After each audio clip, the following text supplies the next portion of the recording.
No, up and down. Win some, lose some. It's going back and forth right now. Is it? It's going back and forth. And defense had a really good day today.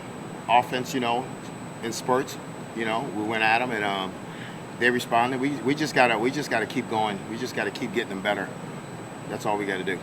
Have you seen any of that consistency you were looking for last week? Yeah, they got better. They got better. I appreciate you guys because y'all got it out there. Okay, but they got better. And they understand where we're going. We strive for excellence in that room, and that's what we're going to do every day. Is the coldest? Did he get nicked up at all? The coldest? Is he out there with you guys right now?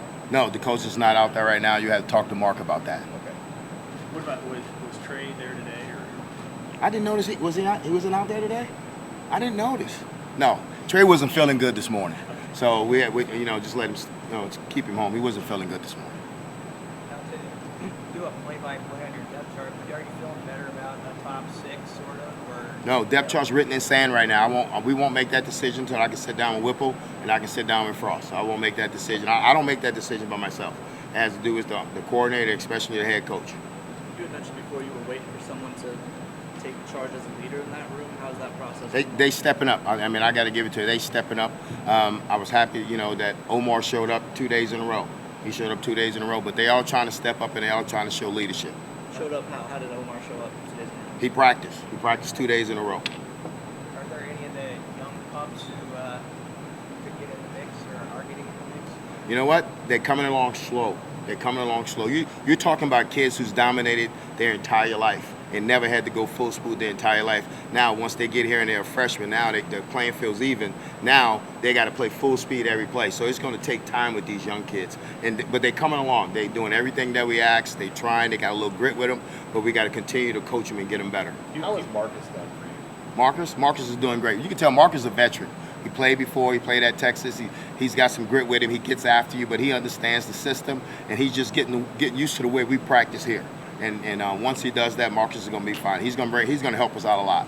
Taking it back a few days, how did the scrimmage go for you? Like I said, I thought we threw punches, and I thought they threw them back, so I thought it went back and forth. How much more time do you want it to be where you don't have to tick off all our Mark to get it going, and he just kind of does that himself? That's my job. That's why they call me coach. My job is to make sure my players get on the field. So I accept that responsibility, and he's learning how to do some things that he didn't have to do in the past, and he's learning how to do it. And it's challenging for him, but he's getting better every day that he comes in here. And when he's on the field, he's really good. What are some of those new responsibilities that he has? That he has to practice. He has to practice. He has to play through nicks. He has to play through them. We're not here in Nebraska. We're not going to play you hurt. But if you got a nick, we're going to ask you to try and go through it. And he's learning how to do that. Omar is? Yes. Okay, thanks. Hey, Mickey, the numbers that you're looking for, you mentioned 6 the last time you talked to us, and then in the spring there were larger numbers thrown out, like 9 or 10. So what's the key there?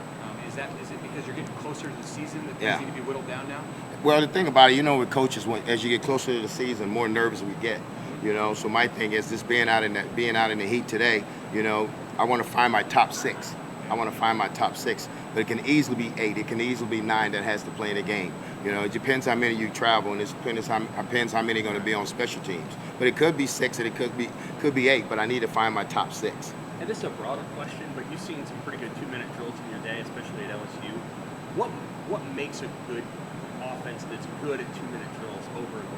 I think you got to be on rhythm, and I think the thing about the kids got to be comfortable in it. So I think you got to rep it. You got to put them in the situations, and I think we're doing that. We put them in every situation possible, and I think you got to continue to put them in those situations where they can rep it, and when they get to the game, it's going to be like second nature just to do it. How do you teach situational awareness to your receivers in that moment, like know when to get out of bounds, know when to go for an extra 10 yards, things like that? That's something that you address in the meeting room, and something you address when you're going into 2 minutes. That hey, if you're inside the hash, you want to get vertical. If you're outside the numbers, you want to try to get out of bounds. Once you get tackled inside the hash, you want to hand the ball to the referee and not toss it. We do all of that. So we put them in every situation possible. Coach Frost does a great job of getting us prepared for that. Why do you deem it important to play through those nicks?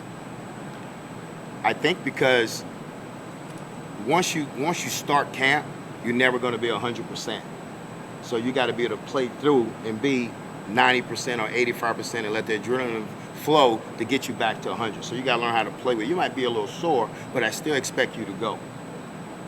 What do you think of the schedule you guys have done? I mean, do you like this 3 on, 1 off? This will be kind of your 4th cycle you guys have completed of that, and how have the guys responded to that? I think it's a great cycle. I think it's a great idea. I think, you know, it's getting more.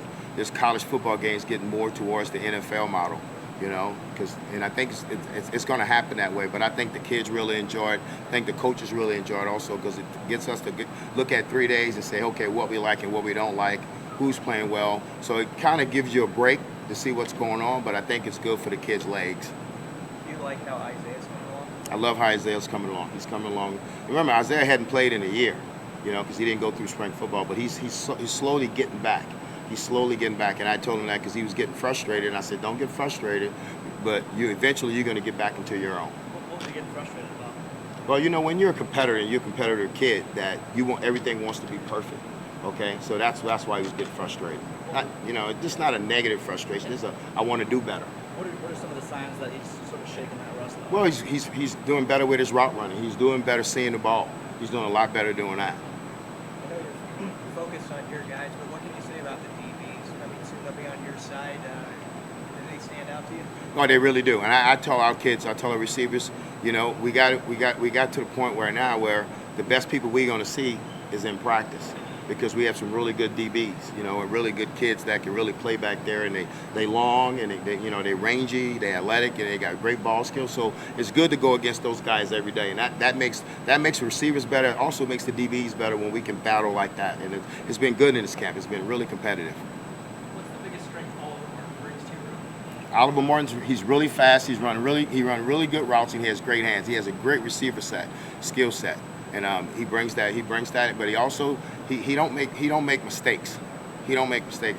That's where he's supposed to be on the field. That's where he's at. But he's very explosive. He has really good hands. Any extra energy being in the stadium today? Yeah. Well, no, not really. Not really. You know, it was a practice day, and you know, the stadium's empty. You know, it's like playing during COVID. You know, so I don't know. I didn't notice it. I just noticed it was a practice day. You know, time for us to get better. The scoreboard wasn't on, so really don't excite you. Has it sunk in? You're about 10 days away from getting on a plane to go to Ireland. Well, my thing is, I've been doing this over 20 years, so I'm going to coach up until kickoff. So I don't really get excited. I don't get butterflies anymore. I know I got to continue to get my guys better, but it's time to kick that ball off.